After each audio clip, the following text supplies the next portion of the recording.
Hello everyone, welcome again. This is class number 24th of ICT practice series. ICT practice series में अब तक हमारी 23 class complete हो चुकी हैं। अगर आपने ये क्लासेस नहीं देखी हैं तो पहले इन क्लासेस को देखना है, इसके बाद आपको ये क्लास देखनी है। तो जैसा कि आप सभी को पता होगा, हम यूनिट 4 करा रहे हैं। अब तक हमने यूनिट 3 कंप्लीट करा दी हैं। इसमें हम क्या है, digital financial tools and application के बारे में पढ़ रहे हैं। तो आज का पहला क्वेश्चन है, e wallet is also known as dash protected with a password. E wallet को किस और नाम से, यहाँ किस और भी लिख सकते हो, किस और नाम से जाना जाता है। ऑप्शन है पॉकेट वॉलेट, मोबाइल वॉलेट या प्रीपेड वॉलेट या नन ऑफ दीज।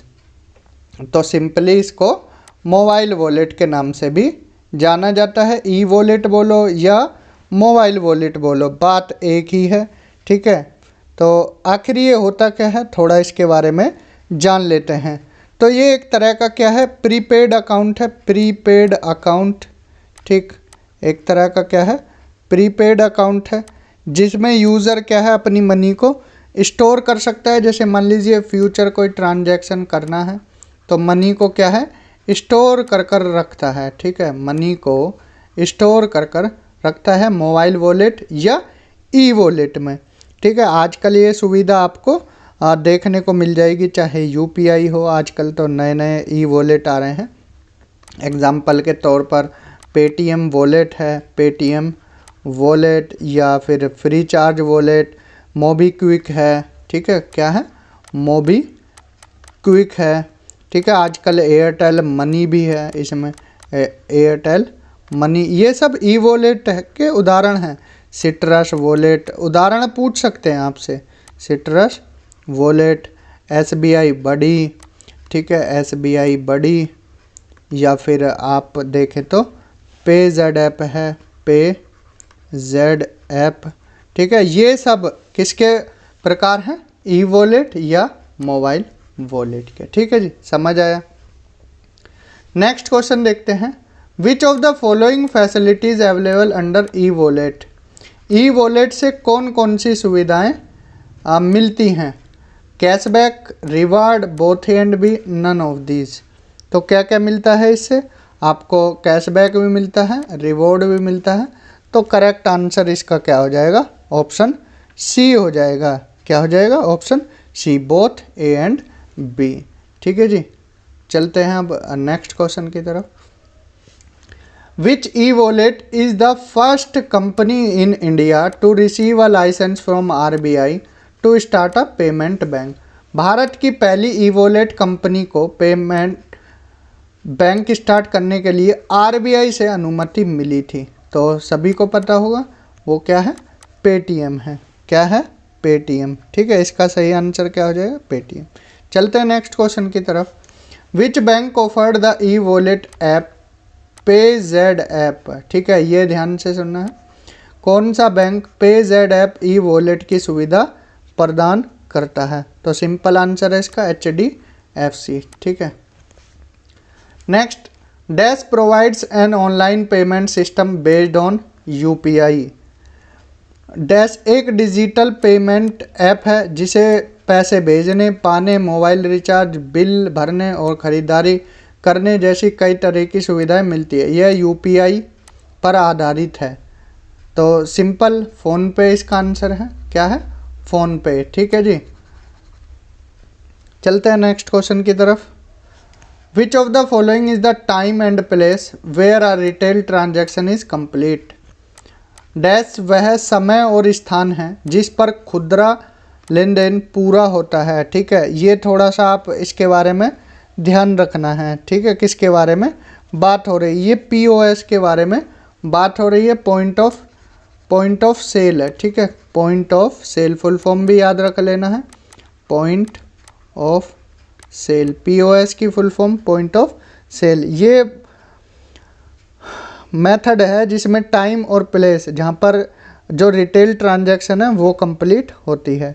ठीक है, बस इतना आपको याद रखना है, इससे ज़्यादा की चीज़ें आपको याद नहीं रखनी है, ठीक है। ऐसे डायरेक्ट क्वेश्चन आते हैं, कुछ ज़्यादा कंप्यूटर में इतना डिटेल में इनके बारे में नहीं आएगा, क्योंकि फिर किस में आ जाएगा, ये इकोनॉमिक्स का टॉपिक हो जाएगा। तो जो डिजिटली चीज़ है वो हमें बस यहाँ पर मोटा मोटे तौर पर देखनी है। नेक्स्ट है, which type of POS is a software hardware based system that carries add on peripherals. ठीक है, ये POS के टाइप हैं, ठीक है। इनमें से एक पूछ लिया है कि इसका कौन सा उदाहरण होगा। डैश भुगतान की प्रक्रिया करने वाला एक इलेक्ट्रॉनिक उपकरण है। यह एक हार्डवेयर डिवाइस है, इसका इस्तेमाल कार्ड से भुगतान लेने और लेन देन को मैनेज करने के लिए किया जाता है।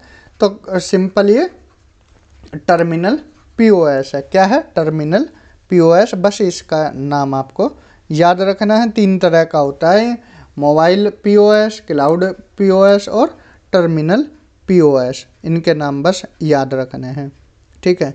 इसका सही आंसर क्या हो जाएगा? Terminal POS। नेक्स्ट है, इंटरनेट बैंकिंग को और किस नाम से जाना जाता है? इंटरनेट बैंकिंग को कहते हैं, ऑप्शन है ऑनलाइन बैंकिंग, वेब बैंकिंग, ये दोनों या इनमें से कोई नहीं। तो इसका सही आंसर हो जाएगा, इसको ऑनलाइन बैंकिंग भी बोलते हैं और वेब बैंकिंग भी बोलते हैं। करेक्ट आंसर ऑप्शन सी हो जाएगा, ठीक है, ऑनलाइन बैंकिंग और वेब बैंकिंग। नेक्स्ट है, what is the meaning of N in NEFT? NEFT में एन का क्या मतलब होता है? अब देखिए, ये 3 चीज़ें याद रखनी है। इंटरनेट बैंकिंग एक्सिस में क्या क्या आता है? एक नेफ्ट आता है, NEFT। एक आता है क्या? RTGS और एक आता है IMPS, ठीक है। इन तीनों के बारे में ध्यान रखना है। अगर NEFT की बात करें, फुल फॉर्म इनकी आपको याद होनी चाहिए, national electronic fund transfer. National electronic fund transfer, ठीक है। वहीं अगर बात करें RTGS की, real time gross settlement, real time gross. एक एक कर इनके बारे में बताएंगे अभी, ठीक है। फुल फॉर्म लिखे देते हैं, तो ये ध्यान रखना। अगर IMPS की बात करें, इमीडिएट पेमेंट सर्विस। तीनों की फुल फॉर्म याद रखनी है, थोड़ा थोड़ा इनके बारे में जान लेना है मोटे मोटे तौर पर। IMPS की फुल फॉर्म ये हुई, नेफ्ट की फुल फॉर्म यहाँ पर ये लिख दी है, नेशनल इलेक्ट्रॉनिक फंड ट्रांसफ़र। वहीं RTGS की बात करें, real time gross settlement.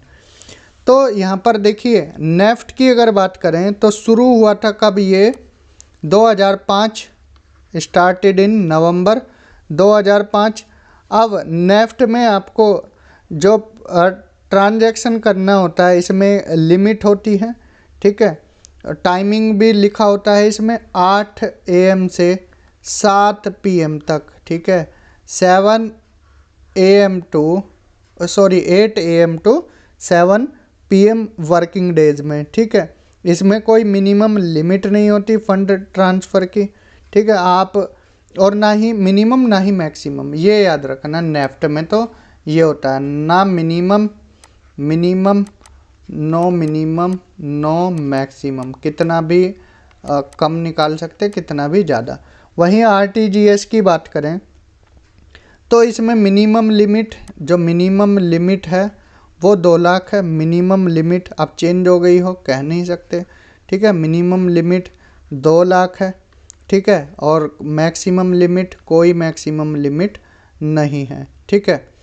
IMPS की बात, और इसका भी टाइमिंग होता है।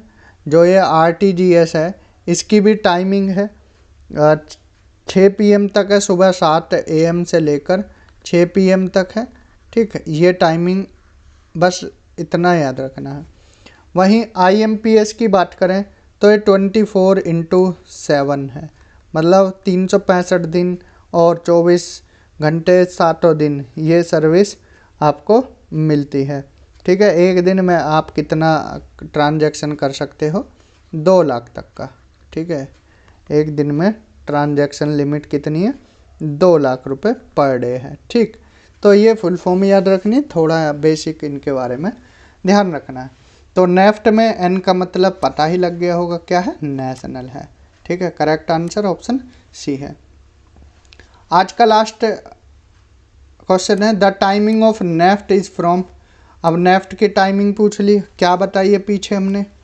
ठीक है, ये नेफ्ट है 8 AM से 7 PM बताई थी, 8 AM से 7 PM। तो करेक्ट आंसर क्या हो जाएगा इसका, नेफ्ट का ऑप्शन डी हो जाएगा, 8 AM से 7 PM।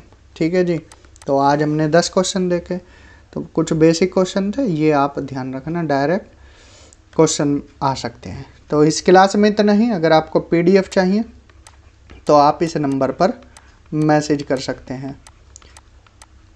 ठीक है, तो आज की क्लास में इतना ही। Thank you, have a good day.